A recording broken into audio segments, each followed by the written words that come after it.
I don't think this is it. I don't think this is it. If I'm selling out dates, I'm not delusional. I'm not delusional. So I wanted to get out to London dressed as a lady because I'm gender fluid. So I decided to be a comedian. I always thought I wanted to be an actor, always, since I was tiny. But I wanted to be the centre of attention. One of my dealers knocked on my door and was like, do you want to be a presenter for a TV show? And I went, yes, I do.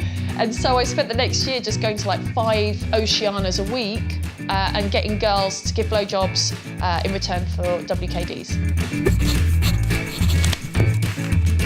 I got into it because I went to see a chappie called Sandy and then decided I want to have a go and just fell in love with it. I went and did 3 sort of open mic gigs, but during that time after, I took about a year out, and in that time I got married and divorced within the same year because of the same reason. And I thought, you know what, I'm going to do it. So I just dressed up one day, took my guitar, and just walked across Waterloo Bridge and into Soho. And I always felt like I was a bit funny, so I sort of started hovering around the rooms of comedy. But I was drinking quite a lot at that time. It was just an absolute car crash. I thought in my mind, if I just put everything behind this, I'll take it up to Edinburgh, and then by Christmas I'll be on telly. Comedy for me, personally, obviously it started out just to release. It was released. I remember distinctively thinking to myself, I've waited so long for this. This is incredible. And I kind of like the validation. That's all it is. It's just validation. That I can get off stage and someone can go, hey, I really liked you, rather than look at me up and down and think, I don't know what you are. After 2013, everything just sort of fell apart, and I had a bit of a breakdown, and I got sober.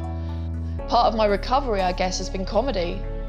We have the opportunity to go and practice the thing that we love for free, and we are so lucky, especially in London, that I can go out any night of the week and find an audience and find someone who will let me go on stage for nothing and play. It's lovely, it's fulfilling, it's creative, it feeds me. I love it, I absolutely love it.